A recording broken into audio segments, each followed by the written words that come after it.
So my kitchen counter used to look like a laboratory. It was like, well, I would wait till the kids went to bed and then I would do my kitchen at night and make it the lab. So the counter became, I have all these little bottles and oils and concoctions and stuff that I'd made, and then I didn't like it, and I had a lot of failed batches and stuff. And then, I make bath bombs. Same thing. It took me a while to configure that recipe because it's a tricky recipe. And so I had failed batches, and I've made 10,000 bath bombs, and then I touch them and they turn to dust. It's like, and you're standing there going, all of this product is going in trash. And then finding ways to try to recycle it. Hello, everyone, and thank you for tuning in to another episode. I am Jairo Para, the host of the Small Guy on Main Street podcast and YouTube channel. Here, I interview small business owners and micro business owners and have them share their story of what it has taken for them to get up to this point in business. Now, please subscribe, comment, like, share, whatever interaction I will greatly appreciate. And please don't forget to follow on my social. Find me on Instagram, you can find me on TikTok, on Threads, on Twitter, or X, now called X, just changed. Thank you guys, and thank you for tuning in. Thank you for your time. Thank you for subscribing. Thank you for everything. I greatly appreciate it. And let's jump right into the interview. Hello, everyone, and welcome to another episode of The Small Guy on Main Street. Today I'm with Kat Diamond, owner of Rosebud Organics. Yes. Torrance, California. Yes. How are you? I'm well. Thank you for having me. No, thank you. Hey, everybody. Okay, so you have Rosebud Organics. Please tell us, what is it? Okay, so Rosebud Organics is a company based on skincare and lifestyle. It's where our motto is, it's not just skincare, it's a lifestyle. And basically, the lifestyle includes everything from your teas, your skincare steams, your lifestyle elements, sage bundles, crystals, Florida waters, all types of things you need to meditate, things you need to feel good, things you need to gravitate, whatever you need to do, things you need to reflect, have, create affirmations, and bring in new entities. And we also have our skincare line. Our skincare line is actually reflecting on the 360. And the 360 is, we believe what you put in is what you put out. So we like to, we base everything on kosher and organic products. Everything's vegan. And you can actually eat it right out the jar. We don't recommend you do, but you can eat it. Everything is edible. It's vegan, like I said, kosher friendly. And it just is a realm of a 360-degree turn. So things that you're putting on your skin absorbs into your skin. And things you need for your skin, you also need for your wellness, such as your teas and things like that. So we make like loose leaf teas and things like that. So okay. Now, why Rosebud Organics? What made you think about that? The name? Yes. So the name stems from, it has a long history. My late grandmother, her name is Rose, was Rose. And my daughter, I founded the company in 2015. I had my first daughter, my only daughter, in 2014. And I named her Ava Rose for two reasons. Her paternal grandmother was Rosie, and then my grandmother was Rose. So her name obviously was going to be Rose, but I didn't want it to just be Rose. So it's Ava Rose. Along with that, we nicknamed her Rosebud just because of the roses. So we nicknamed her Rosebud, and then I'm going to say maybe the end of 2014, I kind of went through this whole evolution of living a holistic lifestyle. And within that lifestyle, I started focusing on more like, not necessarily organic products, but things that were more wholesome and living a lifestyle that was more wholesome. So I was more focused on that. So the organic was already in my brain. And then the Rosebud, I built the company for my kids. So the Rosebud was just a natural thing, and it just flowed. And then one day it was just like, you know what? Rosebud Organics. And at the time, I really didn't even think about it. And now it has so many different details to why it's Rosebud Organic and, what roses mean. It tied in a whole lot of stuff. So we use the rose in pink, yellow, and white for different reasons. And so many elements came with that. And you can, and the love and the feeling you get with Rose just came, Right. it felt right. So I stuck with it. Mm-hmm. Once I made a concrete decision to stick with it, I stuck with it. And later on, down the line, we have all of this. Yeah. Wow. Okay. Very interesting. So you were working at this. I mean, before you officially launched this business, you were already starting to get more and more involved, and you were working at this before you had this business. Yes, I believe it or not, it started with I have a 10-year-old who his skin was really like sensitive, and we used to try to make different things from the oatmeal baths and everything like that to try to soothe his skin because he would just be like flaming red. And within that, we started researching other stuff. So that came along, and then we started looking into soaps, and then it became like the chemicals and what it had in it. And then I really got a niche on what's really in the stuff that's out there. So I wanted to have something that was more something that you can, what they say is goes back into the earth or something. Oh, So okay. I was looking for things that were more related to that. Mm-hmm. So I started with like finding soaps, and then we started making different things, and then it actually kicked off one summer. I went to Vegas, went to Vegas, went in the Bath and Body Works store or whatever, and that was the first time I tried a sugar scrub. So I got the sugar scrub, and I was like in love with it, and I'm like, oh my god, this is like the best thing ever. I've never had a sugar scrub, and I didn't realize that I got it on sale, right? So I'm thinking I'm gonna go to the store and buy another one, and the sugar scrub was like $40, and I'm thinking, yeah, I have 3 kids in diapers. I'm going to go for no. So I was like, but I really like the sugar scrub. So I was like, you know what? I'm going to look for something. I'm going to make it. I'm going to try to make it. So I got in the kitchen. I did all my research on, and then I got in the kitchen and I'm like looking at different oils and different stuff. So I made this one, which is our original scrub we have now. I made this one and I put it in like little Jello containers, like little ramekins. And I started giving it out to my friends and my family. I'm like, try this. I was like, I've been using it for a couple days, and I don't know, I think it's making my skin soft. It was one of those things. And I'm like, let me know if I'm tripping. So then I gave it away to a few people, and then the feedback started coming. And it was like, no, I think you're onto something. And I was like, really? They was like, yeah. And then I had one day, my cousin came. She's running in the middle of the street, jumped out the car. I'm like, what's wrong? She's like, oh my God. Like, seriously. I'm like, what's wrong? She was like, all of my skin, like I guess it was on even skin tone. She's like, all of my skin tone has come back to its original color. And I'm like, no, you're kidding. She's like, no, look, swear. And she showed me, and I'm like, wow. And then she was like, I think you should do this. And then one more person was like, I need to put you in the store somewhere because you need to be doing something. And it just had a domino effect. Yeah. And I don't know. I got a niche for it.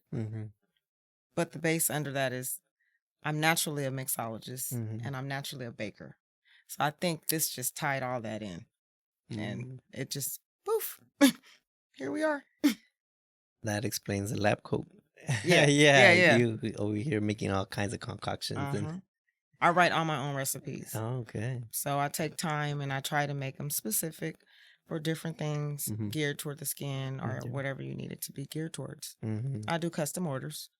There's clients who can't have different things and they want me to take it out of the oil or put it in the oil, or there's customers who they're allergic to everything but my stuff. And probably because you can name everything that's in it. Yeah. So that has a lot to do with it. Right. Okay. In the custom order, right?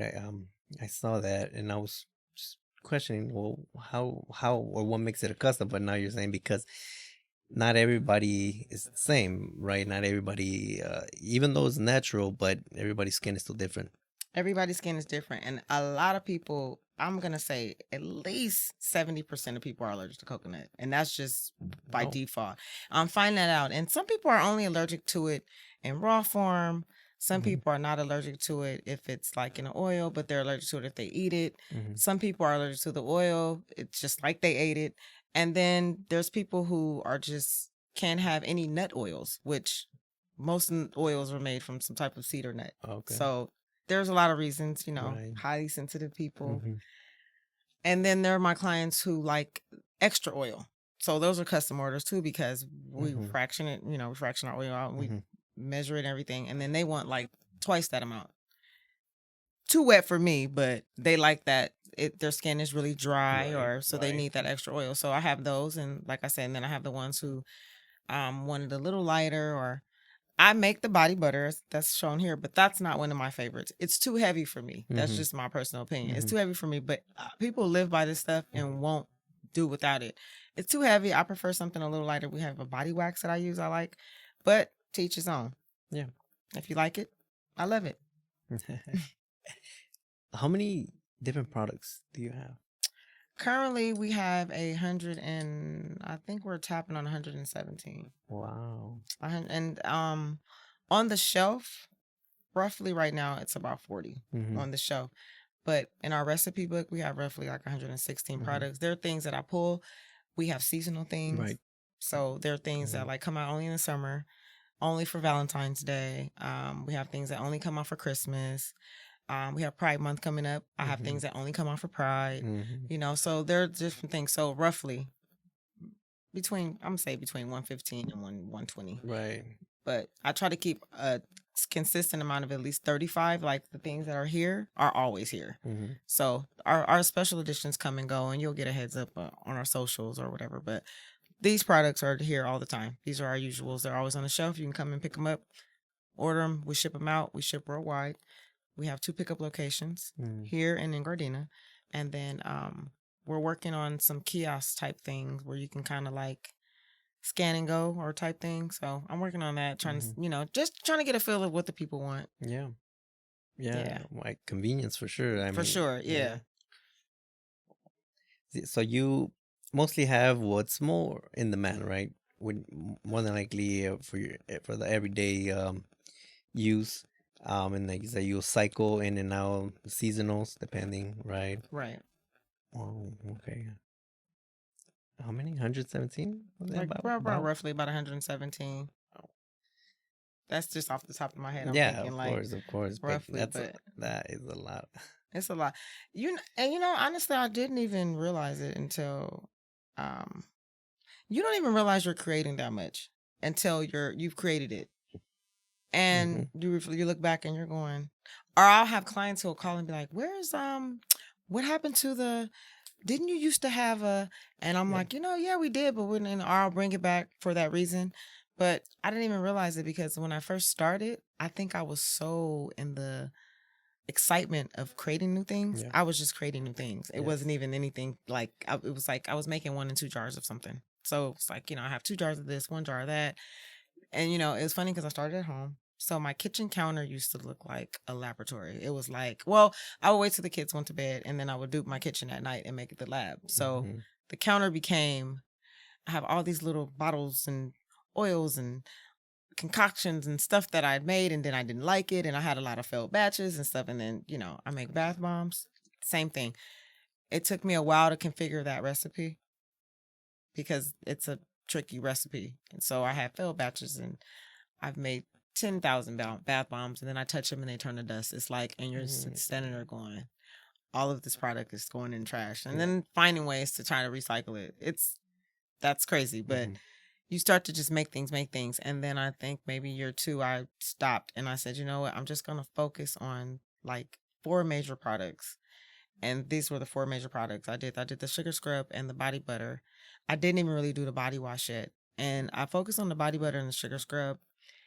When I first started, I had like so many different sizes. I wasn't sure.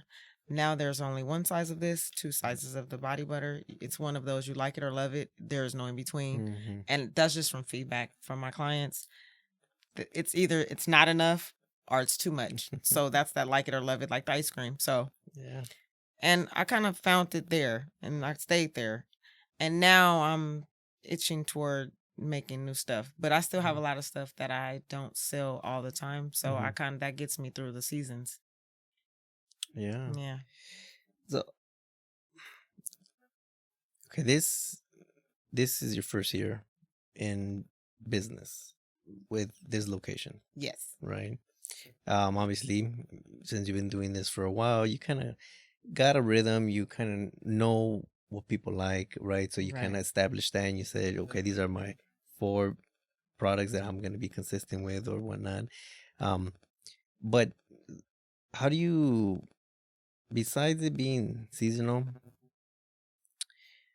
how do you develop new products? What really drives that? You know what?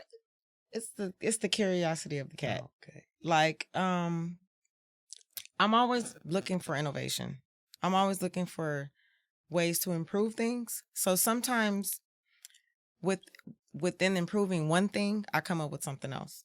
So like for instance, I always did the body butter, and then I was trying to figure out if I wanted to do like a liquid oil, right? Okay, so I knew I wanted to do a liquid oil, but when I first started doing it, I wasn't sure like where I wanted to go. I wasn't sure if I wanted it to be like unscented. Am I creating new scents? Are we adding on to this fragrance, or what are we doing? And then it took me, I had to like visualize it. What did I want the bottle to look like? And then that turned into something completely different. It turned into nothing that it started off with. Turned into a dropper bottle with botanicals in it, and the label made it completely different, and it became an elixir. It was no longer the body oil. It was like a whole new product. And within that product, I was able to create new fragrances. And I've also learned with this game, everything doesn't mix. So some of the oils don't mix well. So they don't mix well with the fragrances, and it makes a really like a weird mix. Nobody wants to smell like that. So I have to figure out too. So there's like these test phases that I do. I do like about 3 to 4 test trials, and I kind of play with it. I'll try it on me. I'll give it to my daughter. I'll see, like, just to see what it does. I'll give it to her, like, what did it do when you put it in the shower? Yeah. Even down to the label. Did the label dissolve? You know, Right. because things like that. I'm such a perfectionist.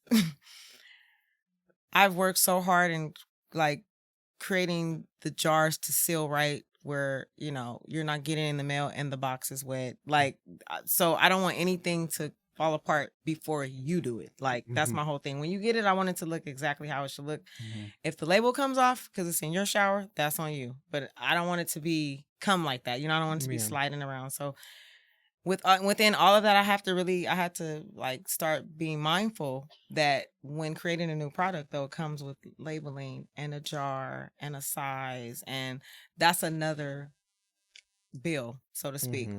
So with them making new things, I try to stay within something that I already have, because I learned like about a couple of years ago, we used to do a lot of pop shops, and one of my partners used to always say, let's look around and see what we can make use of. Yeah. Versus buying new stuff, right? Because we'll go out and buy new stuff, and then we have all this stuff that we're not using. So I try to use, like right now I'm in the midst of trying to use up all the oils that I've been having. So what I'll do is I make unicorn boxes that are bath bombs, and they're always a variety. They change every time you get a box. So what I do is I take the recycled fragrances and I make bath bombs, and those are those limited editions, those one of a kinds you may not get again, and then it's gone, and that's it. That's it. Yeah. Okay, because I was gonna ask you, what is the lottery or no unicorn? Yeah, unicorn. The unicorn, they're different. They have these are unicorn boxes, so they have like some of them have crystals in them. And the unicorn is basically, you don't know what you're going to get, what fragrance they are, what color they're going to change into. Sometimes they open up, they're different. Sometimes they have crystals, sometimes they don't. This box may have 2, it may have none. It's just a gamble you take, but it's a standard box. It always changes, and it's always fun. And that's the whole dynamic of it. Yeah, keep it new, change it up. Change it up. You never know if you're gonna like it because you haven't tried it. Maybe you're afraid, but here you go. Right, and you're not committed to it because it's just one time. So that's the beautiful thing about that. Yeah. Okay. And also, what is body crack? Okay, body crack came along with the clients. That was customer demand. When we started in 2015, my first like 10 clients came up with that name because they were like, I don't know. I guess they had samples of stuff, right? Which now that's my MO. I hook you with a little bit. So I put samples out. I send samples out, and it's just enough for you to be like, okay, well, I need some more. Ah. So you're just like, what is going on? So they created this thing. They was like, the girl's like, oh my God, I was in the shower and I ran out of scrub. And she's like, and you had me looking around like a crackhead. This is body crack. She was like, I'm in the shower and I'm like, what am I gonna do? I had this little bitty thing and I was out. And I'm like, are you serious? And it stayed. So we created a box. I used to do a subscription box called the Body Crack Box. And that's what it was. It was like about 6 or 7 items, just enough to piss you off. Like enough to hook you and be like, see, this is not even fair. Yeah. And it just stuck. It stuck and it rippled. So that's fun. But okay. There was 2 ways that we could have gone. Okay. 2 types of cracks I was thinking about. Right. But okay, I see why. Yeah. I see why. Most people are addicted. I have a reputation for being addicted. And that's by far a few of my clients, they don't use nothing else. They will not use nothing else. Okay. Their kids are now spoiled. I'm shipping their kids' stuff to other places. And that's just, it's been, once you're addicted, you're addicted. And it's really, really sad to say because I've actually witnessed it myself because one of my products I didn't really care for, right? I didn't really like the scent. But I like the texture. So I was like, well, I'll just use it for the texture. And now I'm like that. I'm like looking around. I'm like, oh my God, I need some more of that. And my client is laughing at me because she's like, I told you. And I'm like, but it's really bad because I'm the maker. I'm not supposed to be addicted. But they always think, oh, you're the maker. You can just go in. I don't have time to just go in and make my own stuff just like that. Whereas where it started, that's where it started. I was making my own stuff and passing it out. Now it's a business. I don't have time. Like there's things that I want to make, different fragrance. I haven't had time to sit and actually make it just for me. I have to make it in quantity. Otherwise, it's not worth it. Sure. Because I'm just going to be wasting all the stuff, ingredients to make one jar. So right. And well, you may benefit more by having it on display ready for sale than you using the last one. Exactly. So that's where I am with that too. Like, so if something new is coming out, most of the time it's because I wanted it. Or I had an inclination, an idea for it. Yeah. Okay. Who's your ideal customer? My ideal customer is, believe it or not, I find that my ideal customer are people who are kind of like set in their ways. They have their regimens. They have their go-tos. They have their usuals.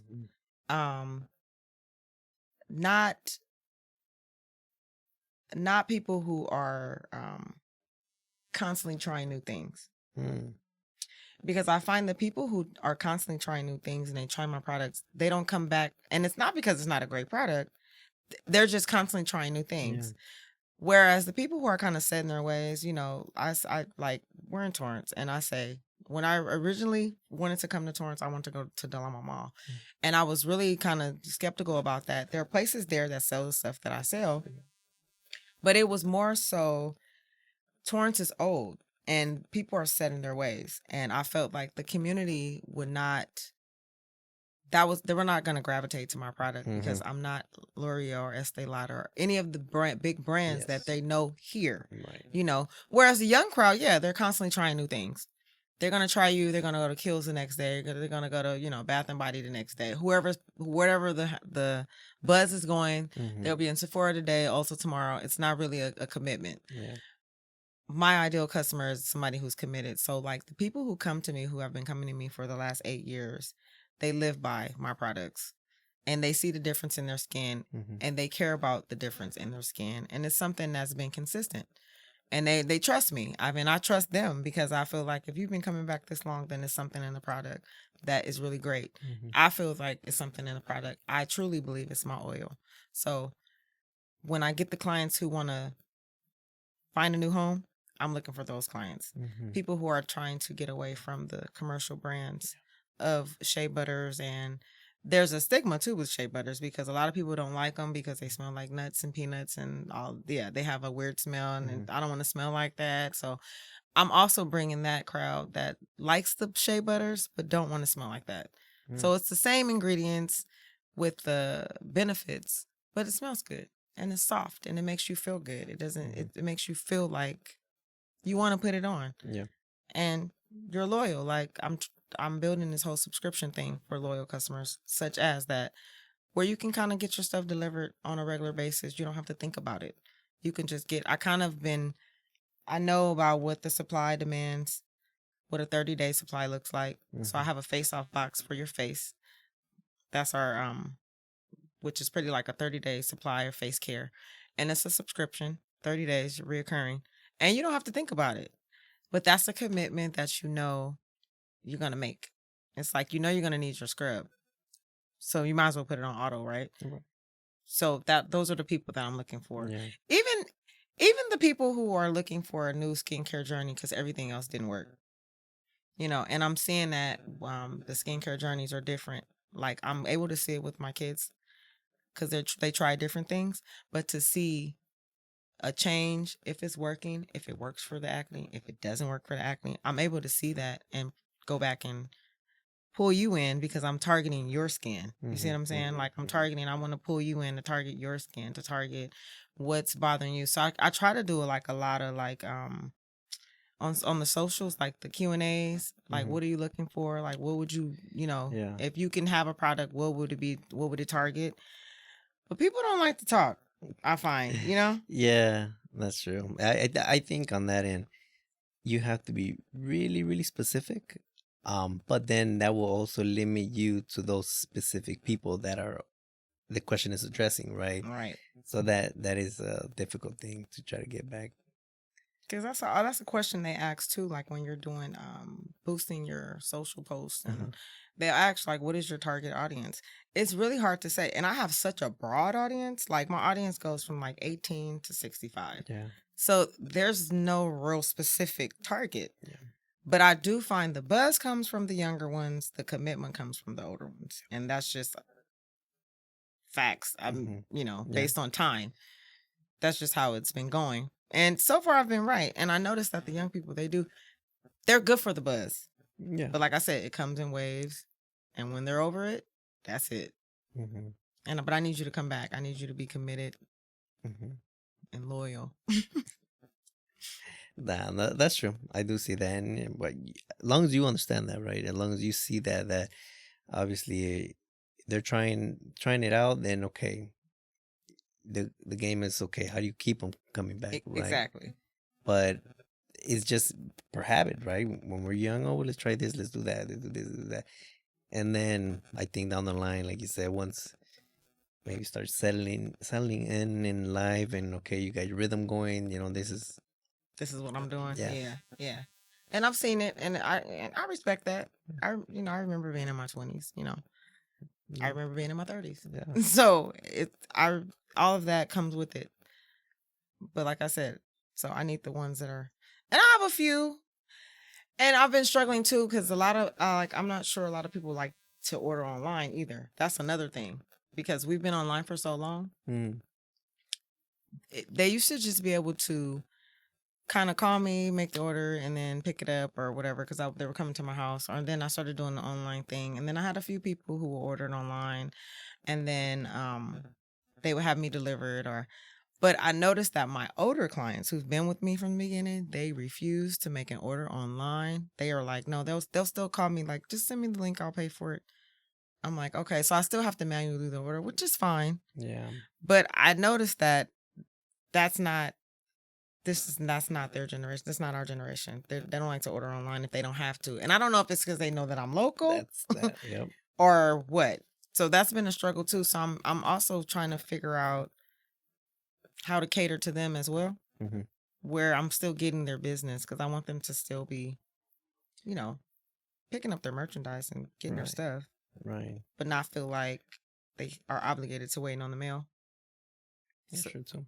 So that is difficult though as well, especially for a small business that where you try to make things easy. I mean, you're by yourself mostly, or sometimes you have a small crew, right? Because you're starting out, you have a lot to do, right? So you want to automate things, right? What can you automate? What can be established without you presently doing that? What can be on auto, right? Right. That will save you time. That will send you make you more efficient, make you more lean on the whole process. But then there's a sacrifice to that you might be taking out the relationship because now I deal with a computer. Besides, I dealt with a real person Right. before. So those are, I think, very delicate situations that how technology has came in, and some have, maybe the younger generation have grew up with it, so it seems normal. Right. And then the other Right. ones have like, you know what? No, I like the old ways. So it's been difficult for them to adapt just because of their upcomings. Exactly. So that's by far one of the difficult things. And like, many big companies, right? They always want to remove the person because usually the person costs more than the computer. And it can be right, right, right. But there's there's always a certain brand that regardless, customer service is number one, and you're gonna get a customer service rep Right. because we value your opinion and we don't want you to talk to an automated machine, which is gonna get you nowhere. Right, right, right, right. So that's I think that's the difficult part, and I hopefully as you grow, you gotta kind of merge the two, right? Marry the two in a way that you get the customer service that you're looking for to put to your clients, but Right. also give you, some free time to focus on expanding. Exactly. Like I would like to have it if initially I would like to have an open store. Yeah. I'm still in between them doing it here because it just didn't go as I don't know. Like I said, I came in, I moved in and I was like, let's go. But to have an open store, that is the initial plan. Mm-hmm. To have them come in and if they can come in and get a feel on, and that's the other thing too. People are not willing to try things they've never tried online because I'm like that too. Like I get very like and I'm like reading the reviews and trying to Yeah. see Yeah. So maybe if they have more of a hands on something that they can come in, Yeah. feel, touch, see, they'll be more open to it. Mm-hmm. We've only been here a short while, so I haven't really had a grand opening for people to actually come in. They know we're here Mm-hmm. and they can pick up, but it's not really like I haven't made it like a store, like where you can come in and shop Mm-hmm. and just freely shop because it's like you still have to have that. I have another job and then I'm not available all the time. It's just a lot going on. Right. So I get in, I make my stuff, and then I put it on the shelves, and I'm open.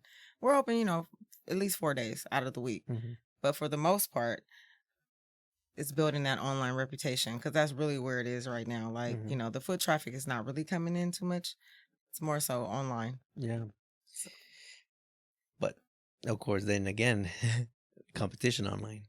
exactly. Yes, right. That's another game itself. I mean, you have your physical location, right? That's obviously if you get people to walk in, they're here. I Chances are they might buy something, right? Right. When online is like, okay, they visit the website. Now, how do you get them to get stuff in your cart? How do you get them to commit to that buy? Cart. Exactly. So, so then that's something. How long have you been focusing your e-commerce, your website sales? Because I walked away from the website. I was only using Etsy for a while. Like I Mhm. walked completely away from the website about 3 or 4 years ago because it was getting it was like I was getting more revenue on Etsy than I was on the website. And Etsy is a free platform. Yeah.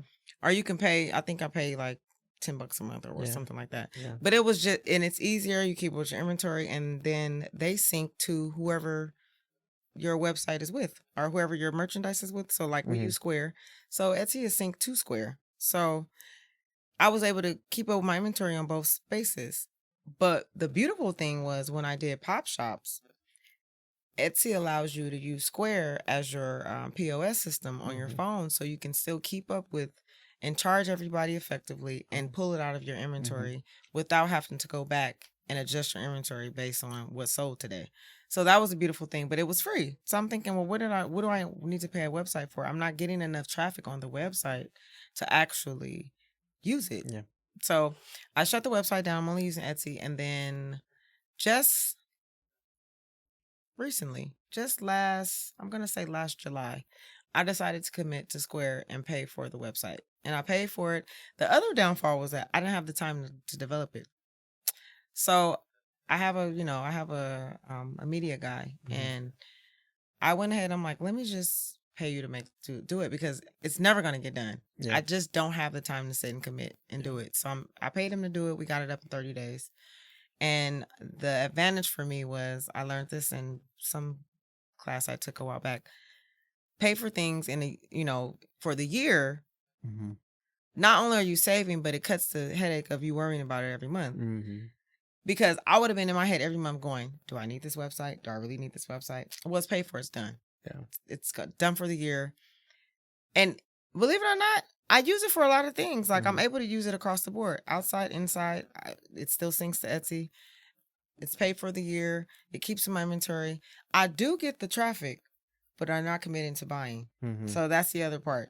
Mm-hmm. I still get a lot of my sales from Etsy, which is so weird because Etsy is everywhere, but they still always go to Etsy. And I'm thinking because it's a marketplace Mm-hmm. and it's just easier to get to things. A lot of my clients, I have the favorite shops and all that. I get a lot of badges from Etsy. It works. So, in the long run, I'm thinking, what am I paying the website for? But I realize that I'm paying for other stuff. Yeah. I'm paying to be able to use the POS. I'm paying for the Mm-hmm. reader. I'm paying. So it's not so much of a lose. Yeah. It's just I would like to get the traffic coming. So what I did was on my socials, I took off Etsy and only put the website. Mm-hmm. So that way, if you click the link, it automatically takes you to the website. Mm-hmm. You don't have a choice. Yeah. Whereas I was having both of them, and it was still always, people still always go to Etsy. It's familiar. Yeah. Maybe that's why. Yeah. Yeah. Versus a site they don't really know. Mm-hmm. So, and I think it all boils down to what people are familiar with and what they're willing to try. Mm-hmm. Just my opinion. Yeah, which is true. When they recognize the name, oh, let's go with that, just because of that familiarity. Yeah. So that plays a part. But like I said, the website for you right now, it helps you. It's not where you want it to be, but right, you're working on it, right? You're constantly improving it and getting it to where you want it to be. But okay, on the website, right, is rosebudorganics.shop. Yes. What happened? Who thought of .shop? What happened? Well, okay, so I've been fighting for .com since I started the company. Uh-huh. Whoever has it, it's not tied to anything. They just have the domain. Oh, they just and they bought it and they're holding it, Mhm. and I would have to buy it from them, but it's tied to nothing. Yes. So I refuse to buy it from them just because you want I realize that's what people do. They buy up domains and then they want you to, because it's a .com. Mm-hmm. But initially, you know what? I went around. I had about 4 different websites. The rosebudorganics.shop stuck. I had Rosebud Organics with the X.com. I tried everything to have that .com, and it just would not work. I have the Rosebud Collection.com, the Rosebud Organics Collection.com, and it was just to have that .com. But at the end of the day, it was too much to say. It was too much to say. It was too much to write, and it was just too much to be typing in the bar. It was at the end of the day, Yeah. So I was like, you know what? Rosebud Organics, and when it kicked out like shop, org. Mm-hmm. And I think it was one more.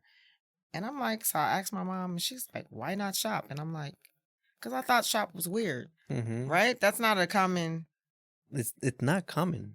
It's not. But it makes you stand out. But it makes me stand out. And I said, you know what?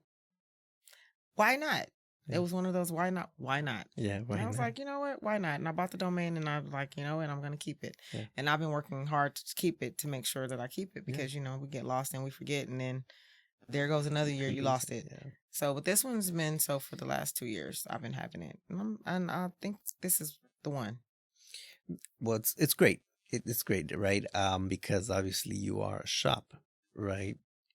It goes with it. By all means, people are in the business of buying catchy domains, and that's why new startups, Uber, and plenty other ones, come up with just some have the actual meaning to the name, but some are just whatever they find new, because what they really want, in a sense, is already taken and being held by somebody or used by somebody else, especially in the .com. But if you see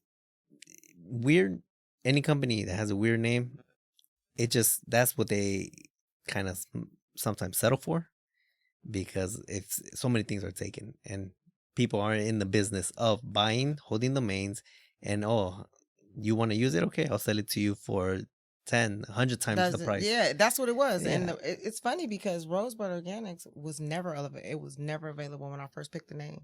It was never available. And I remember going, well, who has the name? And then it took me about a year to figure out it wasn't tied to anything because I kept researching it. Right. Like, okay, is it a company? And then it kept coming up as like, it has like no information with the name. It's just the domain name. Yeah. And it'll give you like, would you like to buy a domain? It gives you that little clause. And I'm like, but when you click it, it takes you, and it's like, oh, you can ask to buy it for this amount of money, or you can ask to buy it. And it's like, never mind. So I tried and I tried and I tried, and I just could not get it. So I just accepted it. No.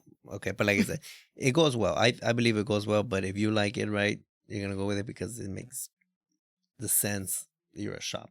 Right. Right. It makes the total sense of it. Right. But as long as you're satisfied. Yeah, I am. At first I wasn't, but I got over it. Because then it, like you said, it made sense. And I had a few people was like, well, that makes sense. And I'm like, well, I thought so. I guess I was so hell bent on being, because I know everybody does it. It's easy to just .com or whatever.com or whoever.com, 123.com. It's always easy to say, do. And so I just didn't want to be different. But here we are. I'm different. Which is okay. By accident. By accident on purpose. Yeah. But like that's it's all good. How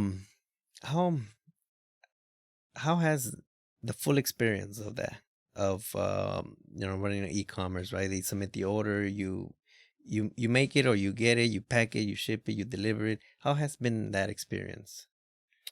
You know what, I find that it's been now everybody gets stressed out in business, but I think my main what gets me going is the lab part. Like I separate my work into 3 parts.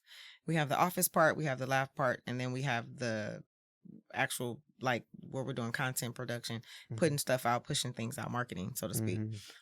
The office part, I really don't have time to do as much as I used to because I'm constantly making new stuff. And since we've been here mainly too, and we have 2, I have 2 business contracts. I contract out, I wholesale to businesses, I manufacture for different people. So I have 2 companies that I actually manufacture for right now. One is a hair salon, and one is it's Naughty Dreams. I make her bedroom oils and bedroom sprays, and then for the hair salon, the hair stylist, I make shampoos, conditioners, and hair oil. And they're all contracted, and we have I deliver to them, cases at a time. So that's been taking a lot of my time too, because now that's starting to move. I think the hair oil, we're over, like, I've already made over 100 bottles out. I'm for sure over 50. So that's been taking my time, innovation with that, and trying to, like, bring that to the surface, and trying to let everybody else know too that I manufacture other stuff. So now the lab part is finding time to do the lab work, because for certain things it takes time. Like for our butter is a 3-day process. So it starts off here and we have to melt it down away. And this is just a trial and error. We figured this out. It takes 3 days because for whatever happens in that 3 days, it makes the consistency right. I've tried trial and error. I've had to throw away batches. It just didn't work. So I have to time things. If I'm going to make body butter, I know I'm going to make a quantity. I have to time it. So getting that in. But that is actually where I'm at my best at, is in the lab, really, truly. I think it allows me to let my mind be free. I'm writing new recipes. I'm figuring out new things. The trial and error of it. I think that's where I want to be. Like, more, if I would rather not do office work, if I had a choice. Yeah. And packing the orders is just the half of it. Yeah. I would like to be the receiving end, to see the customers' faces. Because I get a lot of the feedback, and I get a lot of excited feedback. But to be on the other end, to see, I'll get the pictures. I got my box, that's so cool. It's so delightful. I love to hear when people are excited to get my stuff. Little old me, like I'm doing something. Yeah. So if I could be in the lab, I think that would be, like, in the future. I always used to joke and say, I don't want to be doing this forever at this level, meaning I eventually want to be on planes and meeting people and making, new acquaintances and creating new contracts and new business partnerships. Yeah. But at this level, I like being in the lab. I get an itch of being in the lab. I don't really care for the office work. That's not my thing. The packing orders is just a reward. You know, being able to see the orders, like during the pandemic, was a real blessing because everybody was at home. I shipped to everywhere. Yeah. Like I shipped to Paris, I shipped to Amsterdam, I shipped to everywhere. People were at home trying stuff. Some of my clients I kept from the pandemic. It was really, really cool. It was a beautiful thing to see all the packages. I want that back. Like, you know, because then people went back to regular life. Yes. So they kind of like stopped. They ordered just their few little things, Yeah. you know, but I would like to see that. I want to see that whole the U.S. Mail Connect, me dumping the packages out. Like that's now my goal. Yeah. But being in a lab is where I get my feels. It's where I like to be. Right. Well, like you said, you're a mixologist, right? You like to make things happen. I do like to make things happen. So in that sense, right, that's your zone. But of course, as a business owner, you know, you wear many hats, right? And you have to do everything else because if not, it doesn't get done. It doesn't get done. So, and yes, sometimes the boring stuff is the office stuff, you know, but to each their own, right? I don't think there's one person that, oh, I love the whole experience. No. Right. And there's days you want to quit. Yeah. And that's the downside of being in business. Like, you know, there's days that I virtually do not feel like coming in here. And there's days that I'm not motivated. And you have to like snap out of that, which is one of the reasons I moved. I went and took the leap to move out of my house. I've been at home all that time, but I took the leap to move out because on the days you're not motivated at home, there's nothing to motivate you. You're just like, oh, well, I just won't go over there today. Or I just won't go in that room today or whatever. Or there's a catch-22. You're at home and you get distracted.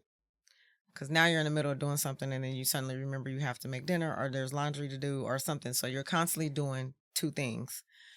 Yeah. What I love about having the door here to close is when I leave work, I'll leave work. Yeah. Now I'm battling with taking my laptop home or not because... Can you get ahead?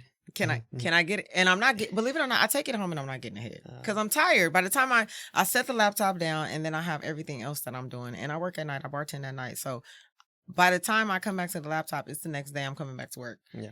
And it doesn't even, so am I taking it home? And I take it home with intent. And then I have this thing in my head. If you can, like I heard something a while back, if you can go put in 8 hours for someone else and you can't put in the same time for you, you're not motivated. You're not lazy or not motivated or something to that dynamic. I'm sorry. Something to that dynamic where it was like, it always sticks in my head like, okay, if I can work for somebody else, I can work for me. But sometimes life doesn't work like that. Yeah. Sometimes you just don't want to. And I have a lot of friends who are business owners and they motivate me because I'm like, if you can get up and do it. And we have the same conversations. They'll be like, today was a day I just didn't feel like coming in here today. Yeah. And I came in and I have 5 orders waiting for me. Yeah. Stuff like that. You know, or the abandoned cart thing. We just had that conversation on Instagram like a week ago. We were like, oh my God, how we feel when the customer abandons the cart and doesn't come back. It's like, no, you know, it's like this whole, like, how do we get you back? So some days are just, it's not always peaches and diamonds. It doesn't, you know, sometimes the revenue is not coming in. Yeah.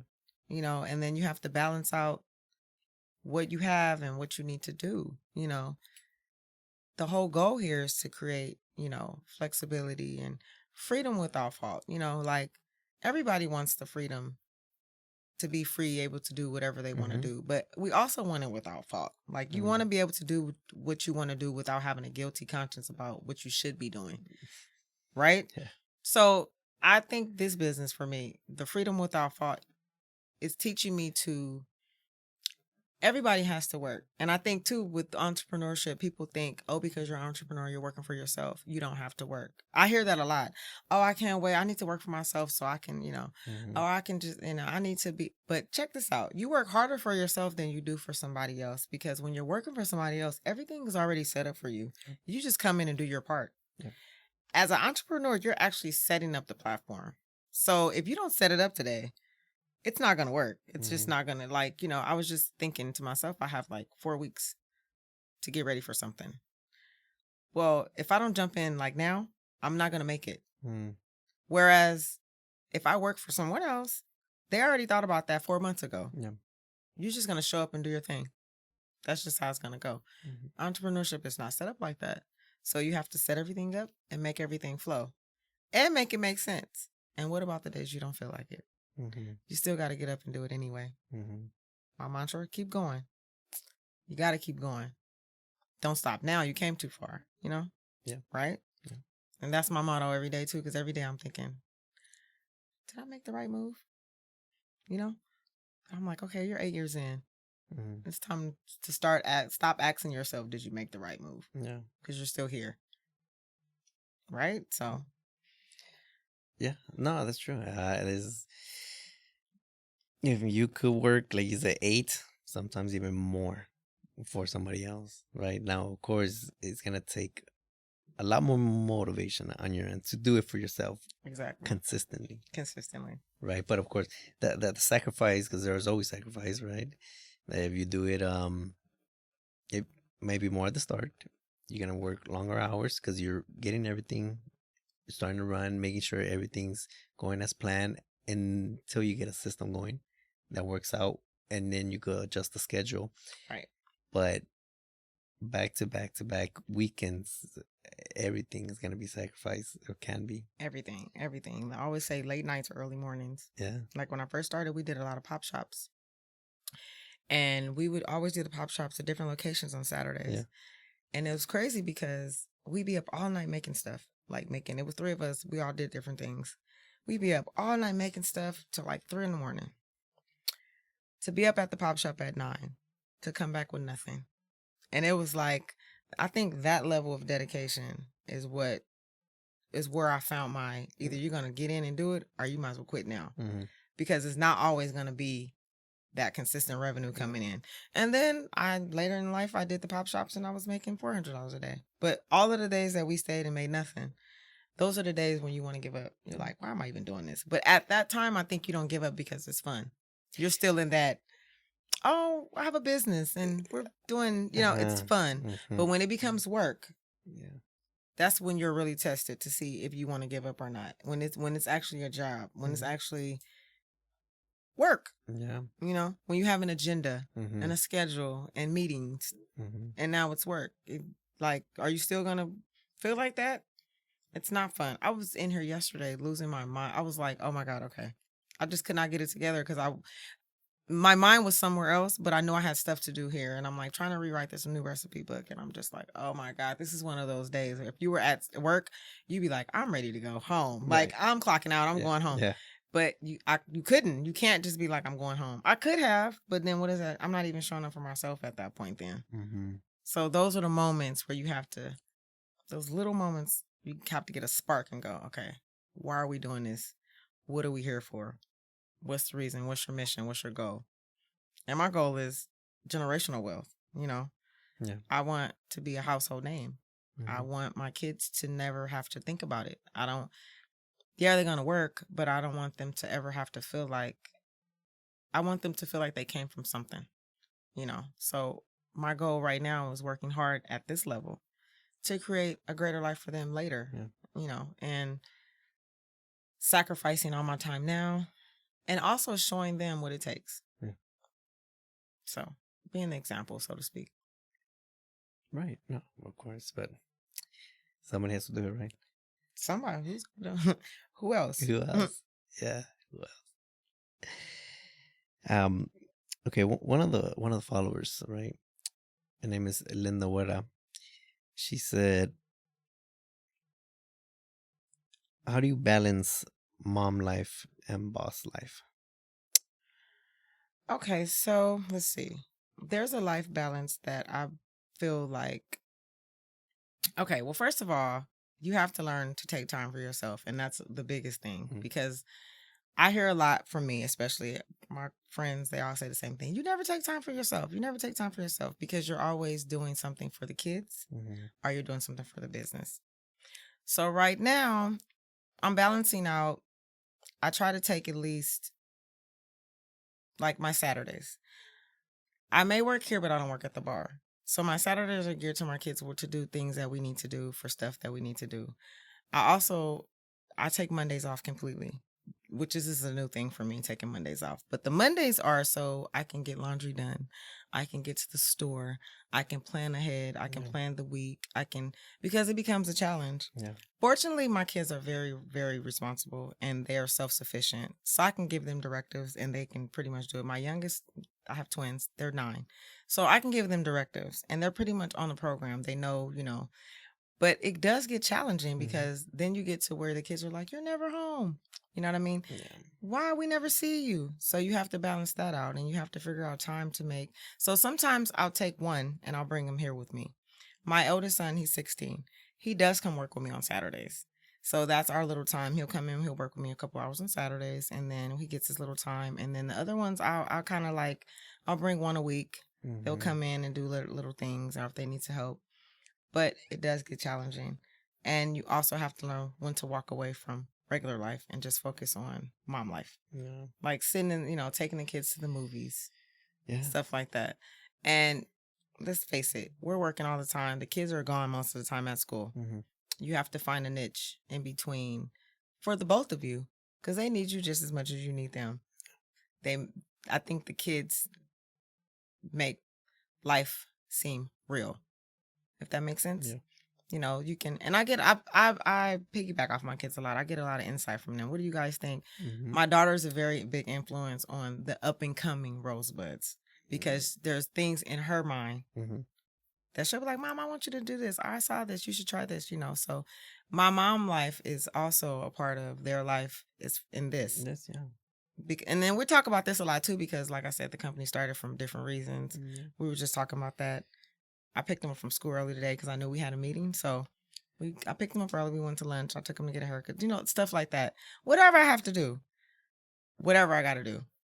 If it means staying home, they're staying home. So like for spring break, I took a week off. And we did whatever they wanted to do.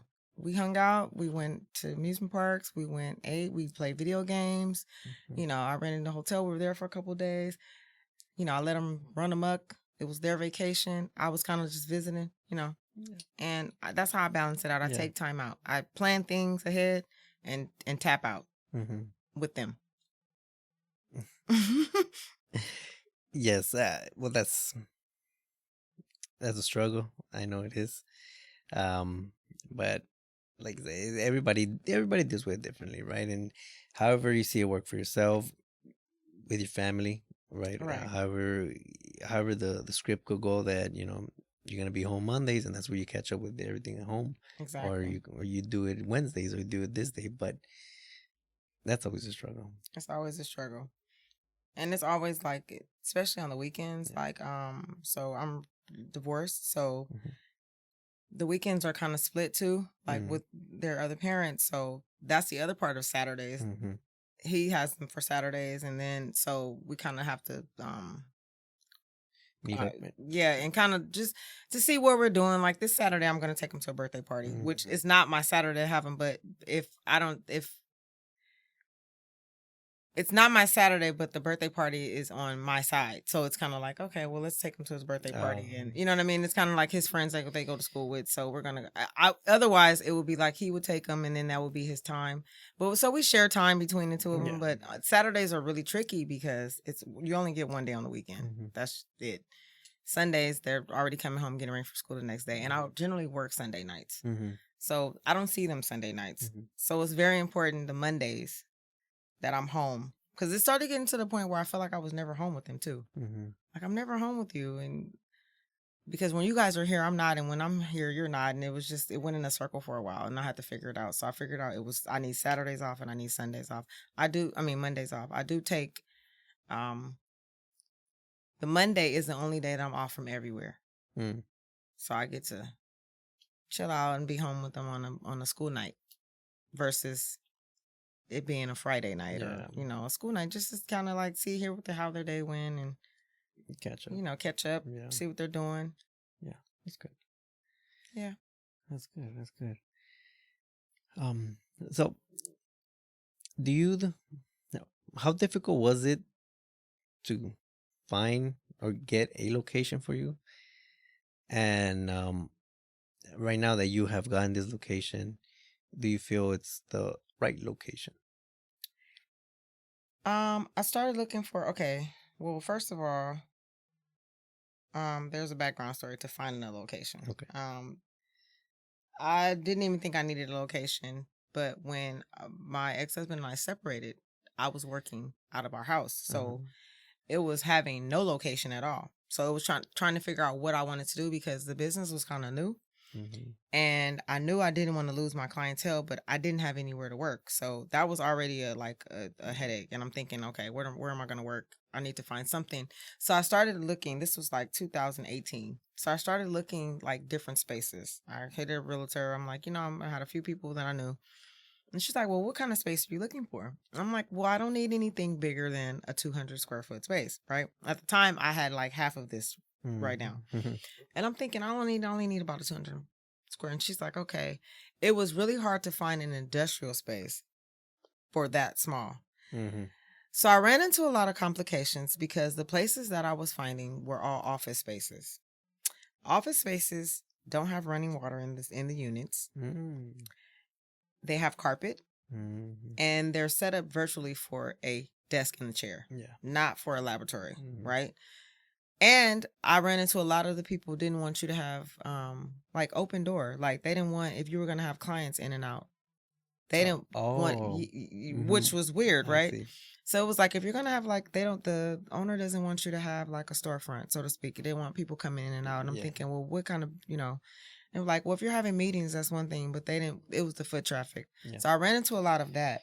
And then it was also the space. Everybody wanted to give me something 600 or better. And I wasn't sure what I wanted to do, and I wasn't sure how I wanted to set it up. So that was like extreme for me. And I'm thinking that's too much space. No, I'm not going to do it. So I decided to wait. We moved, and we had a little like space downstairs that was kind of like the laundry room basement, so to speak. But it had a door, and it had a cabinet, and it had a table. So when we moved there, I initially made it my lab. I said, you know what? It has everything in here already. It had everything but a sink. So I put the racks in there, and I'm like, okay, we're just going to start working down. So I was working downstairs, and then the pandemic hit.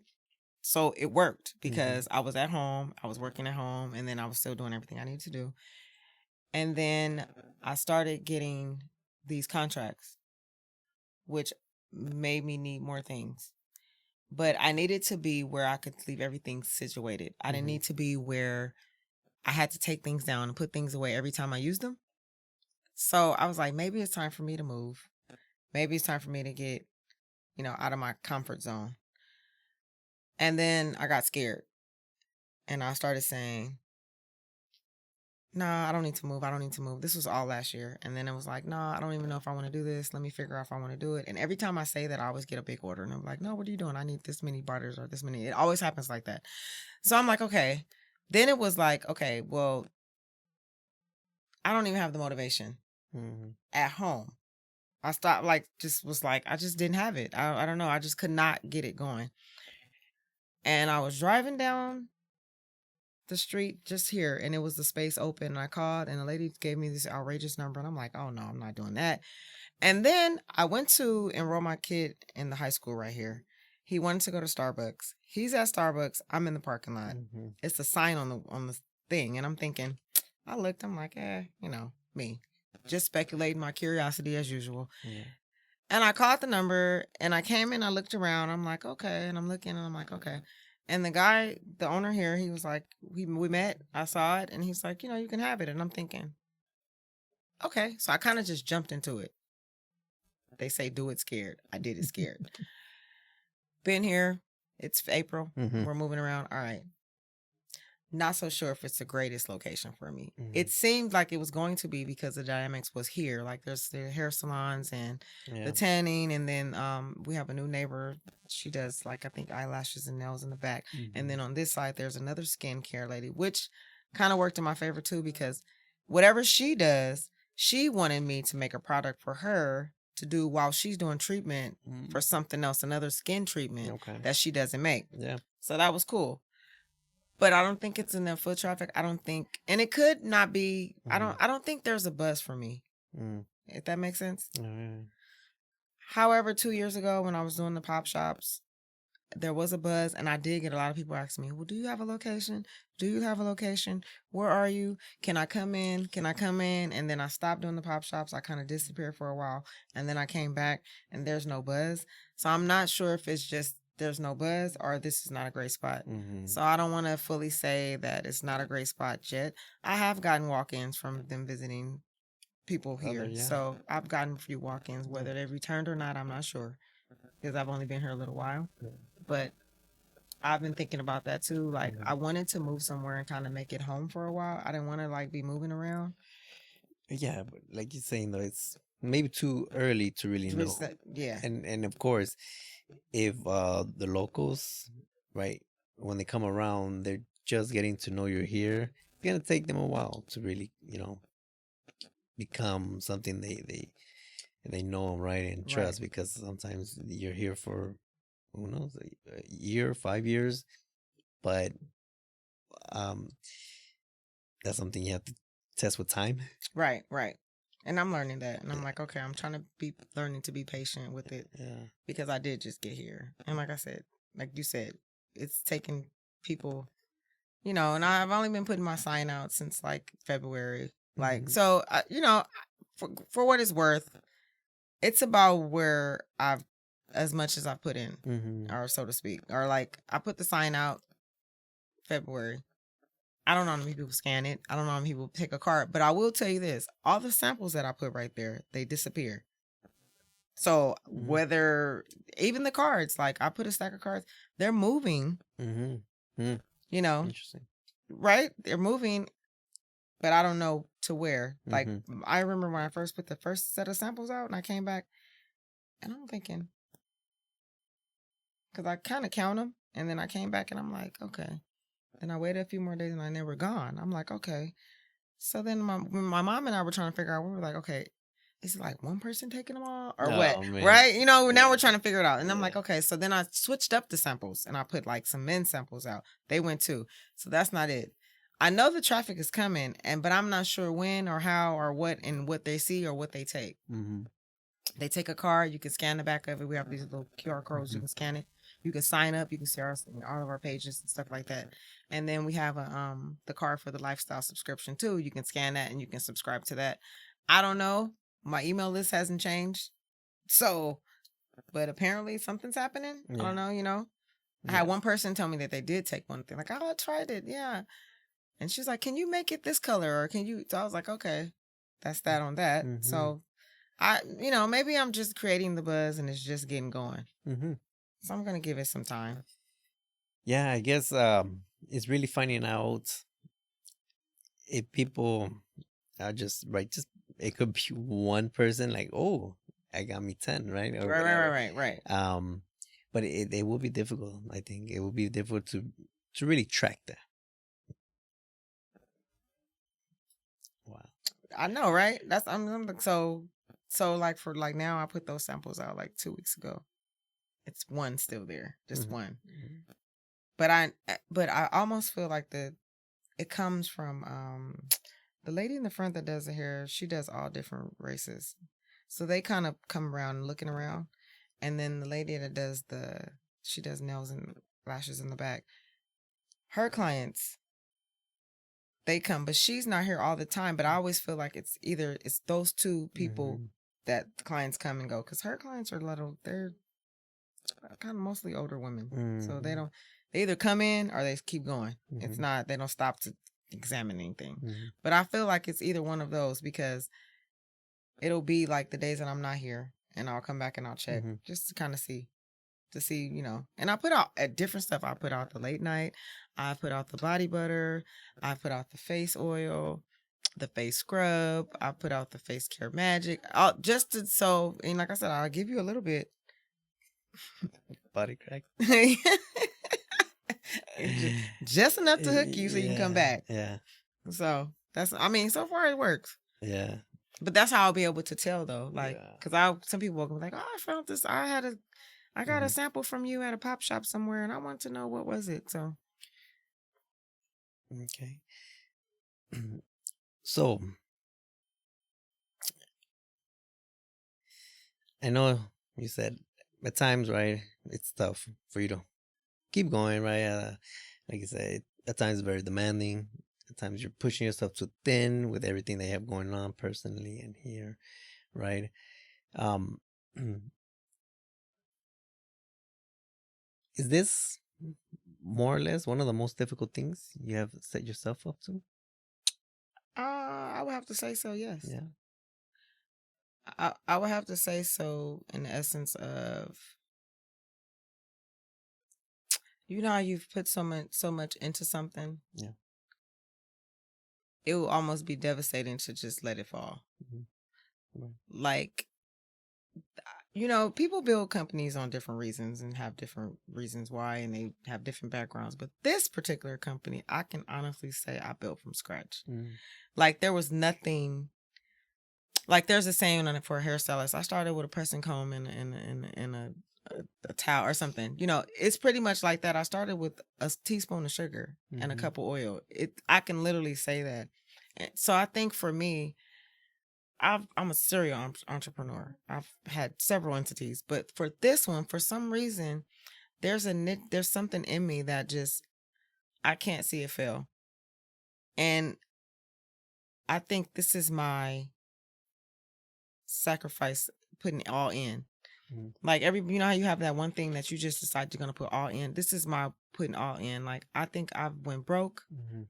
I've depleted my savings. I've depleted all aspects of what I needed to run this company. Like, but at this same time, this same company has fed my kids Mhm. when I didn't have it. You know, that Mhm. this same company bought my kids a Happy Meal. Mhm. So Mhm. I think for me, it's a give and take. It's had my back, and why wouldn't I have it? And so I have so much invested in it.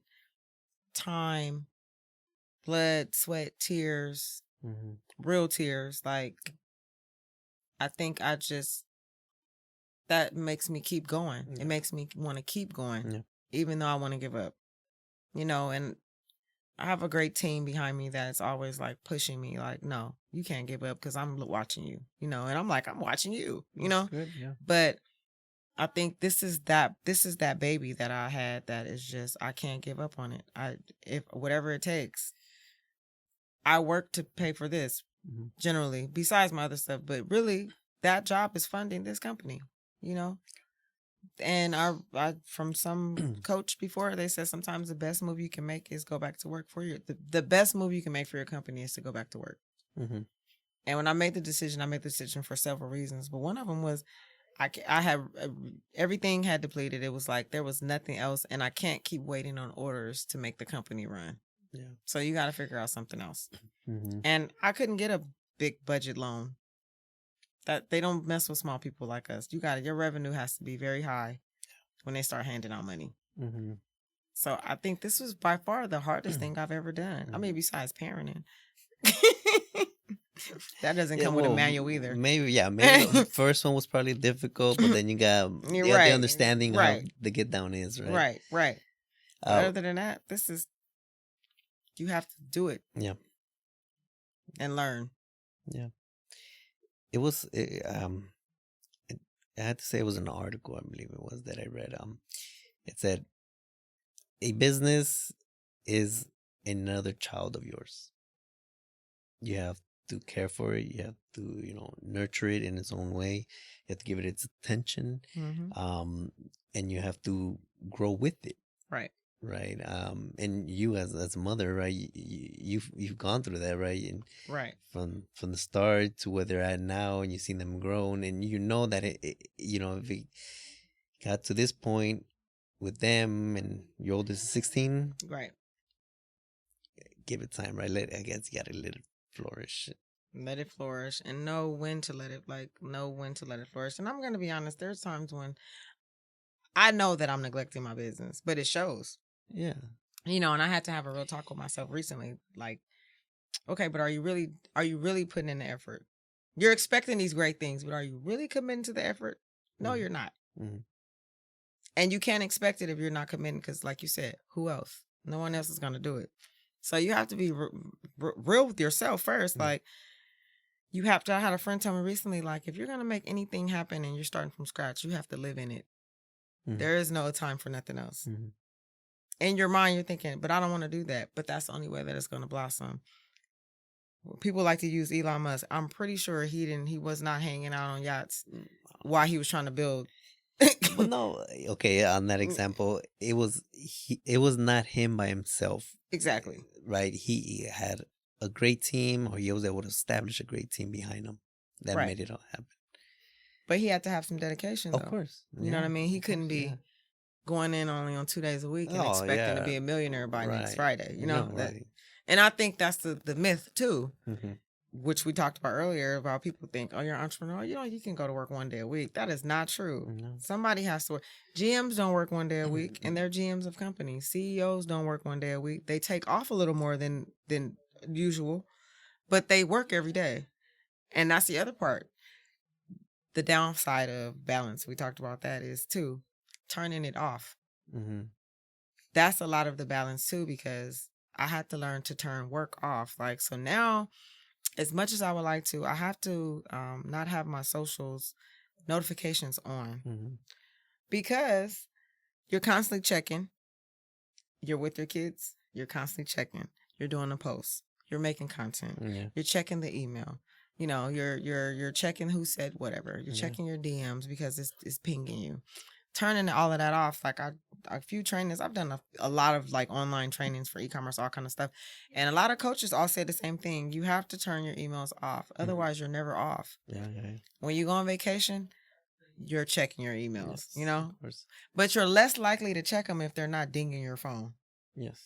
So making the commitment to say, I'm turning these off. I'm turning my notifications off. I have no notifications on my TikTok, my Instagram, nothing, because then you're constantly checking. Mm-hmm. So I have to just wait.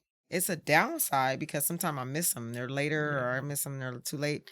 But I'm not always checking my phone. And when I'm not on Instagram, I'm not on Instagram. I don't have to be worried about who's tagging me on Instagram. Yeah.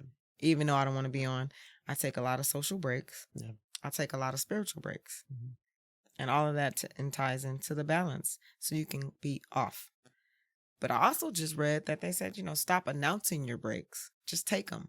Right. Yeah, that's true. But we're such in a world of business where we feel like we need to tell because let's face it, consumers are nosy. They want to know everything. Yes. They want to know in your private space. So they want to know everything you're doing. And I've been having a struggle with that too, because how much of your personal life do you let see?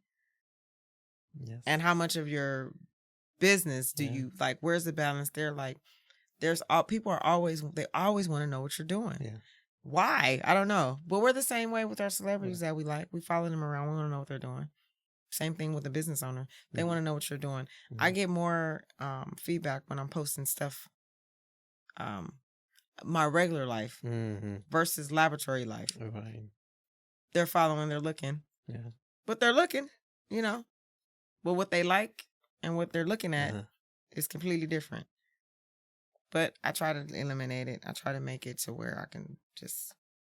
I know how you said that sometimes in your business you post personal, right? And that's what I've been seeing a lot. And I did question. I sometimes think like, well, this is your business, right? Show your product, what your services are, stuff like that. And sometimes people just go on, put them or whatever they're doing and on their business. And I thought, well, shouldn't they put down the personal? But then as I've been doing a lot of digging on understanding, one big thing that came into play was your brand. And the thing is that as you are a small business, you are the face of the small business. You are the brand of the small business. How you live your life personally will also reflect on your small business. Absolutely. So then that's when I saw that, like, maybe some people do it intentionally, some people don't. Some people just like, oh, well, I have more followers on my business, let me show them. But regardless, you're still giving them insight of who you are as a person, right? And in that sense, it could work both ways. It can work both ways. You put something you shouldn't put, inappropriate, or right now with all this political turmoil, it could go south real fast. But those decisions are on you, right? And that's what I saw, that it's your branding, and you as an individual, you have a branding. Your business has a branding, Right. and that's why I was like, oh well. In that aspect, I see it. I just myself, I just thought like, I could share some information, but I think still, more my personal life matters. And if I have drama or if I don't have drama, that'll be for me to put if I want to put, and if I do, it'll be on my personal, right? I believe it or not, that has okay. First of all, I'm already a private person in the aspect of, I just I was my mom has always raised us. It's not what you do, it's how you do it. Right. So I've always been a private person in the essence of you're never going to see too much of what I'm doing anyway. But with the business, okay, this is where the trust comes in with the consumers, the new people coming in. They don't know you. So you almost have to bring on the reality of being real. Yeah. Because when I first started Rosebuds, I used to post just all the products. Well, Instagram was fairly new too. So we were learning exactly how to use Instagram as a business, because Instagram was initially just post a picture and that was it. No caption, no comment, no nothing. But when it turned into business and you're posting pictures, so then I will research other businesses and it will be like, they have 32,000 followers and they have 4 posts, and the posting on their page is like stage pictures. But they already have the followers, so you don't have to guess if they're real. But with me, I had 100 followers and I'm posting a picture of a bath bomb. They want to know who it is. Are you real? Is there a serial killer behind this photo? Like, who is really behind the photo? Yeah. So you have to build a transparency. Yeah. That's the word now with social media too. So I've always had multiple accounts. I've always had my private account locked. I've always had my business account open. There's a pet peeve with me. I hate businesses that lock their accounts. I don't understand the concept of that, because it makes you feel like, what are you hiding? Right? With my private account, it's always been locked. If you make it over there, that means you're really close. You're really personal.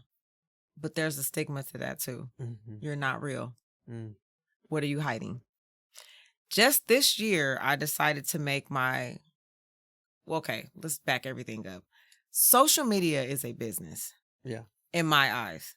So my social media, all 10,000 accounts that I have, they're all businesses. So in my eyes, it's always reflecting of business.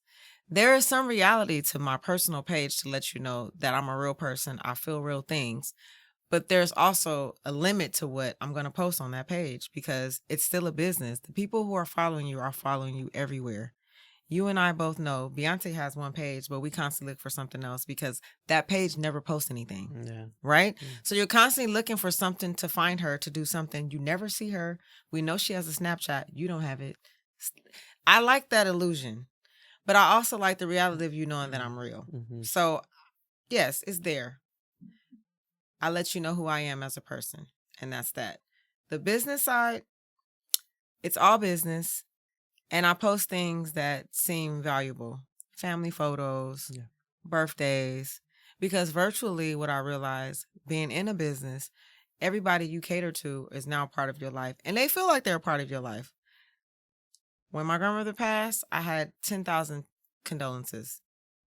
100 of them knew me. You know what I mean? When my brother passed, same thing. When I had a birthday, I had 10,000 happy birthdays to, my kid. They don't know him, but they know him they feel like they've been around enough to see him. I have strangers. Oh my God, the kids are so big. They've never met me. And I've met some really great people online as well. So there are people who get it and they make it to your heart. And then there are people who you just keep the distance, but they like to see your reality. They like to see you at the beach. They like to see you, but you're not going to see me at the beach drinking. There's a limit. You see what I mean? My personal page, maybe. This is my personal page, and I'll let you know that. You can't judge me over here. This is, even though they will, but most people don't find you, because I don't leave my name as like a name that you can just look it up or whatever. But I'm also open. I don't care. But I've learned that they want the transparency. Then I've also seen people who are great business people, and they post everything. They have their one page and they post everything on it. Their vacations, their trips, their dogs, their cats, their birds, their everything. And people are constantly looking and constantly looking and they're constantly looking, but they get a lot of kickback though. Oh, right. Too. Mm-hmm. Like I've seen them. Oh, I'm cutting my comments off. You guys are just doing too much today. Because it's something you're doing. Why are you doing that? Or so it's a catch-22, and that's a part of being in entrepreneurship, the business world. But I always look at it as if you were a celebrity. Yeah. Celebrities, they don't let you know everything that they're doing, but they let you know a lot. Yeah. So I try to keep that in that dynamic, and far as like how much to let you see and how much to keep private. There's a lot of stuff that's private, but I'm open. I try to be transparent. When I was originally going through my divorce, it wasn't a public statement, but it was a statement. It was because they knew me to be married and with the family, and so they want to be nosy. And I'm like, yeah. So we're going through some changes. The company's moving. Like, just try to have a transparency. That's pretty much, you don't have to know everything, but I want you to know that I'm a human and I'm real, and I go through life just like you. I just have a business. Yeah. So. Right. Yeah. Yeah. And that's to each their own. See how you can make it work for yourself. But of course, then again, maybe you consider a balance on that. What you're gonna post or what you're not gonna post. Right. And two, like I see a lot of businesses. I noticed for me, it's been a thing about like when to post the humor. Mm-hmm. Like not make everything so always business and always like there needs to be some level of humility too, because no one is really, even Taco Bell posts crazy tweets. Yes. You know what I mean? So I think there's a level of when to be funny. Yeah. So I do my funny days on Fridays, funny Fridays, or, wacky Wednesday. I saw this was funny. I thought you guys get a laugh, stuff like that. But it's not geared toward that. It's not always like and even when I'm not at work, you don't need to know that I'm not at work. That's the other part. Because then you start going, why she's not making, why she should be at the lab making, but I'm waiting on my order. Or just all of that ties in to people you were at the beach. Why are you not in the lab making my order?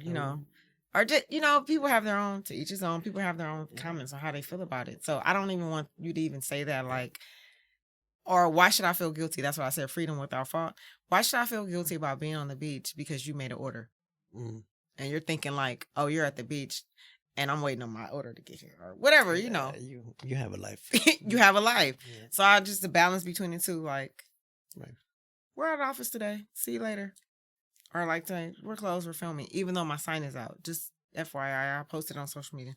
Closed for filming. They don't know what. They don't need to know what. They just know what's happening. Done. You know what you need to know. Now you wait for the videos. So we're going to wrap this up. Next, we're going to do a little segment, Main Street Questions. Okay. But first, is there something you would like to add that people don't know, or something that we haven't covered about you or your business? I would just like to add that beyond everything else, I'm a mixologist. And so here I also make things you can drink. So my drinks are here too. So I'm working on new cocktail mixes that I'm trying to decide if I want to do cocktail mixes that you can drink and pour in the bath, or that that's a new thing. Or if I just want to leave it as what it is, a cocktail and a mocktail for the bathtub. I haven't figured that out yet, but that is a part of my mixology. Me, I just love mixing, and I have my little to-go drinks to go, so you can get a one-stop shop. Really, you can come in and get your stuff. There's that 360 again. You can come and get your stuff for your body inside and out. Move on about your day. Yeah, that's pretty much it. Okay. Oh, and I do have a book. I meant to tell you about that. I am the other part about me being as a writer. I do have 22 quotes. It's on Amazon, and it ties into the lifestyle as well. It's just one of those things to kickstart your day or just get you going. It's a short, straightforward book. It's 22 quotes, and they're just phrases and concepts just to get your mind going. There's some stuff in there, some interactive stuff. You can write down your thoughts, how you feel, what you felt. And it's just basically just to get you going, because some days you just need that. You need that one sentence to get you going for the day. So that's just something I'm going to throw out there. Yeah. Okay. Good. All right. I know we touched on it a little bit, and you mentioned you had some people But who do you admire or follow that influences your business mentality? Business mentality, I would have to say, okay, so there's like 3 people. My top 2 is going to be Naughty Dreams. She is an adult novelty store merchandiser. My other is going to be Kitopia, the owner of Kitopia, Miss Jackie. She is a good inspiration. She is actually who pushed me to even get this going in the first place. And just watching her, she has a school, but watching her grow from just a daycare this size to a huge school is enough motivation just to see it to help, to make me keep going. Crystal over at Naughty Dream, she motivates me on a daily because she is the person, the content creator, the person that shows you the different hats that you wear as a business owner. The motivator, the person to get you up going. She motivates me a lot because in this, I think I told you earlier, making content is like the devil to me. So making content, making the videos, like watching her do it makes me want like, okay, I could do this. Cause she makes a load of content and all the edits and stuff like that. Like she's great at that. I think she's fantastic. And she motivates me to do that. So if I had any 2, those are my 2. Okay. What is one thing you have benefited from social media? Meeting new people. Okay. I've actually met, you know what? I'm going to retract that. There's 3 people. China. From A Little Taste of China. She's another one. And I say that I backtracked because the person I mentioned, Crystal from Naughty Dreams, and her, I met them on Instagram like about a couple years ago, and we're the best of friends. Like I call them for everything. Like, and it's weird how you can meet people that you've never met and feel like you've known them for so long. Wow. So if I had to say the benefit from social media was those 2 people, like I can call them if I need anything. We look out for each other. I can, if I need advice, if I need help, China was one of the ones too, her and Crystal. There were the 2 that were like, no, you're not going to quit. You're going to keep going. I don't care what are you doing? You're going to stop, take a break, and you're going to keep going.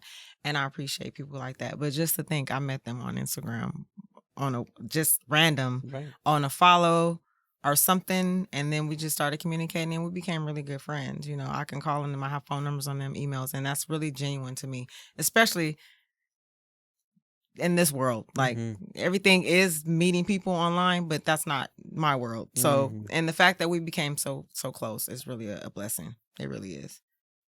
So if I had anything to take away from it, it would be that. Wow. That's good. That's really great. Any books, articles, or quotes that you recently came by you'd like to share?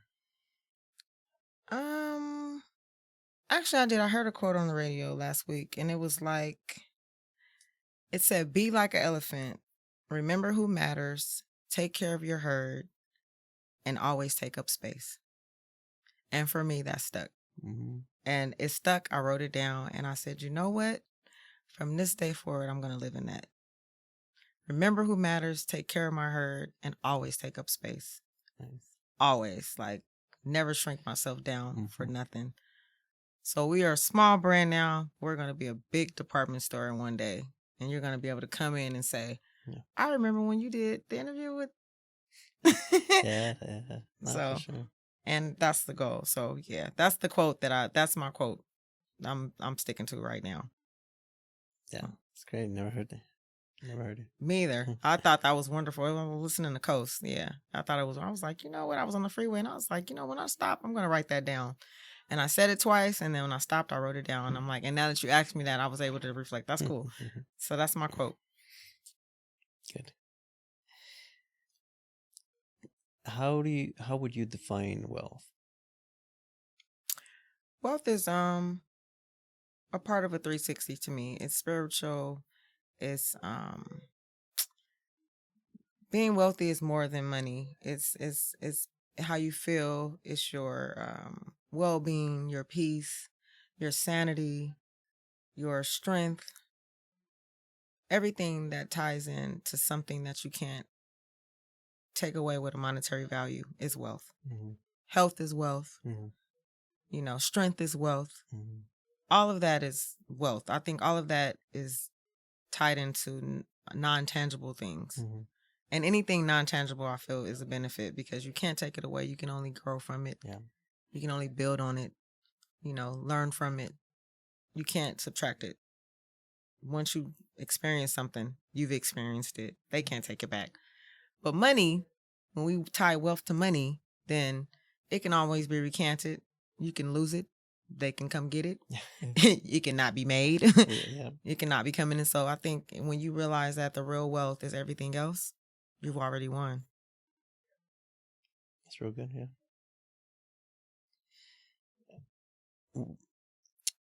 What advice would you give a younger you? Focus on your confidence. And always do what you said you were going to do. Not so much do what you said you're going to. Focus on your confidence and do what you want to do. Because I truly believe the younger me, had I did what I wanted to do, what I truly wanted to do, true enough, I probably wouldn't have ended up here, but I would have ended up somewhere else. But there was always a part of me that felt like I never did what I truly wanted to do. Mm-hmm. And the reason was not mine. It was fear. So put your fears aside. Yeah. Always have your confidence. Focus on your confidence and do what you truly want to do, what your true heart desires. Mm-hmm. And don't minimize yourself. There's that taking up space. Don't minimize yourself for others.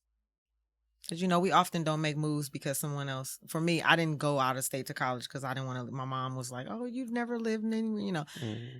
But that was her fear, not mine. Right. But she projected it, and then I realized that I could have done it, but I wasn't confident enough to do it.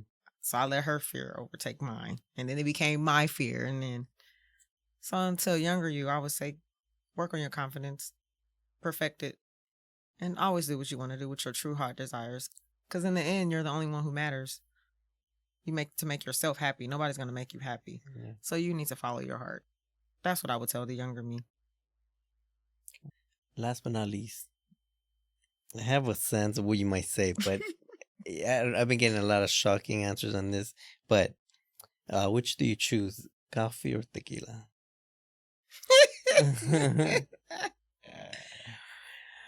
Huh. I need a mix. I need a balance of both. Honestly. Yeah. I need coffee in the morning and tequila at night. Yeah. But if I had to choose, Yeah. believe it or not, it would be coffee. I see why. It would be coffee. I think that's the one thing that is consistent in my life. Is coffee. I had one inconsistent day yesterday and it threw me way off. I picked up decaf on accident. Oh. And I'm making it. I'm looking at the pack and I'm going, decaf.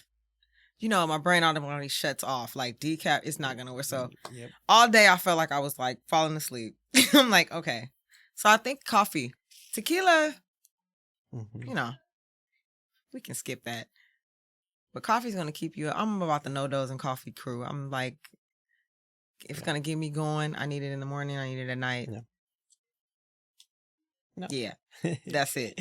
So, as running a business, you run it better with coffee. You run it better with coffee. Tequila is not going to make it. Yeah. You guys are not going to make it. Yeah. But yeah, and that's funny because you do have to have a balance. Like you have to not always be the king.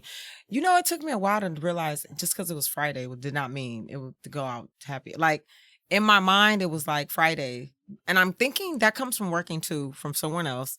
You're working Monday through Friday. You get off on Friday, you're automatically off. You think, oh, it's time to hang out, kick it, pour the shots, let's go. It took me a long time to get out of that mindset.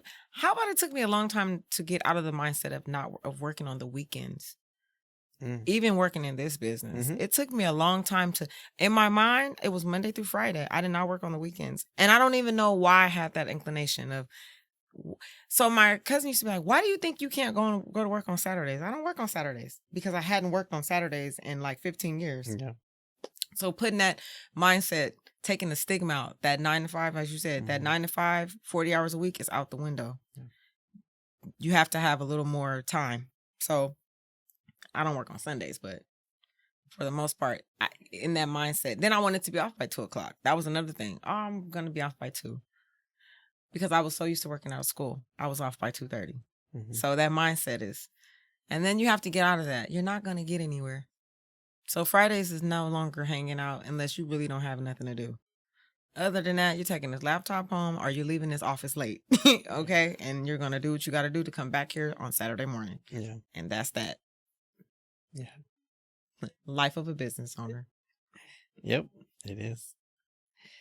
Tell us, where can people reach you at, or reach your business? We're located 2370 Crenshaw Boulevard in Suite Inn. I'm in room 3 over here in Torrance. You can catch us online, rosebudorganics.shop. Mhm. You can send us an email. If you hit any of our socials, you can catch our link tree. You can give me a text, 310-844-5381. Let me know why you're calling, what your order is. I'll send you a link to pay for it, confirmation, pickup, and all that. If you'd like to do it on the website, same thing, same rules apply. If you're checking our socials, you'll get more of an insight about like what we're working on, what's coming up, our upcoming. You can also sign up for our email for MailChimp. And I'm not an email person like where I'm sending, you're not going to get the junk mail from me. That's not coming. When I'm sending out stuff, I'm sending you, it's a sale, it's a segment. I'm teaching you something because that's what our mission is, teaching you how to care for your skin naturally. So I don't send out junk mail. So if you sign up, don't worry about me sending out junk mail. That won't be coming from me. It'll be a coupon or a deal or something, or if you're subscribed to something. But other than that, you can catch us there too. And we're pretty much making our way around. We're on all social platforms. Okay. Facebook, TikTok, Instagram. We don't have a Snapchat. At least I don't remember having a Snapchat. But other than that, you can catch us, send us an email, send us a text. We answer right away. We have really good turnover. And you can also catch us on Etsy. But everything across the board is Rosebud.org. Okay. Oh. Okay. Yeah, Rosebud. Yeah. Rosebud Organics, Rosebud.org. Etsy, I think, is Rosebud.org because they cut it. But everything else is rosebudorganics.shop for the website. Yeah. No shop without the website. So. Yeah. Okay. Well, Kat, I really appreciate your time and you giving me this opportunity. Thank you. I appreciate you having me, and I appreciate the opportunity as well. It's been pleasant. Okay. Well, thank you, guys. Thank you.